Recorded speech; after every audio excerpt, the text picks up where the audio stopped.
Media మిత్రులకు నమస్కారం.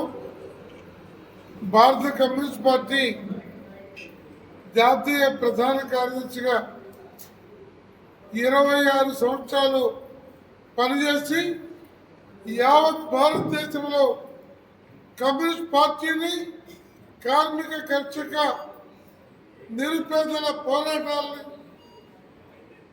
ఉధృతంగా నిర్వహించి లక్షలాది ఎకరాల భూములు పేదలకి పంపిణీ చేయించడంతో పాటు అనేక ప్రాజెక్టుల నిర్మాణానికి మార్గదర్శకత్వం వహించి చోదక శక్తిగా ఉన్న అమరజీవి చెండ రాజేశ్వరరావు గారి 112వ జయంతిని మనం ఘనంగా ఇప్పుడు జరుపుకుంటున్నాం. కామ్రేడ్ రాజేశ్వరరావు గారు 1914లో కృష్ణా జిల్లా మంగళాపురం గ్రామంలో జూన్ 6వ తేదీ జన్మించారు. ఏప్రిల్ 9 80 ఏళ్ల తర్వాత హైదరాబాద్లో మరణించారు. నిండు జీవితాన్ని అనుభవించారు. సుమారు 400 ఎకరాల భూమిని సమాజం కోసం, ప్రజా ఉద్యమాల కోసం వారు తండ్రించిన ఆస్తిని త్యాగం చేశారు. కానీ ఈనాడు రాజకీయ నాయకులు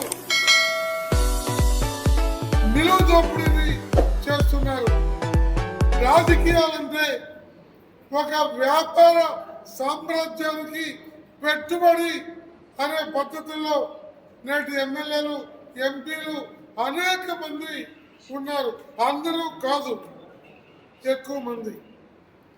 ఈ నేపథ్యంలో దేశ రాజకీయాల్లో కమ్యూనిస్టుల బలం పెరగాల్సిన అవసరం ఎంతైనా ఉందని ఈ 12 ఏళ్లుగా నరేంద్ర మోడీ ప్రభుత్వం తేటతెల్లం చేసింది. ఆయన అధికారం వచ్చే నాటికి డాలర్కి 63 రూపాయలు ఉంటే ఈనాడు 96 రూపాయల పైచులకి రూపాయి విలువ పడిపోయిందంటే ఇండియా ఈజ్ షైనింగా, లేకపోతే నరేంద్ర మోడీ విశ్వ గురువా?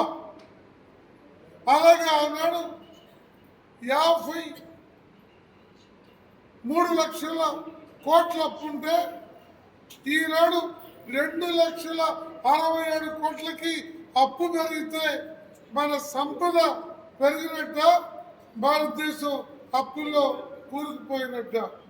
అందువల్ల మేధావులు, యువకులు, విద్యార్థులు, గ్రామీణ రైతులు ఈనాడు సమాజ నడకని అర్థం చేసుకోవాలా. సిపిఐ పార్టీని బలోపేతం చేయడం ద్వారా ఈ దుర్మార్గపు ప్రభుత్వాల్ని గద్దె దింపాలా. అందుకు ఈ సందర్భంగా ప్రతిరోజు కమ్యూనిస్ట్ పార్టీని బలోపేతం చేస్తామని ఈ 112వ జయంతి సందర్భంగా మేము ప్రతిని పొందుతున్నాం. Thank you.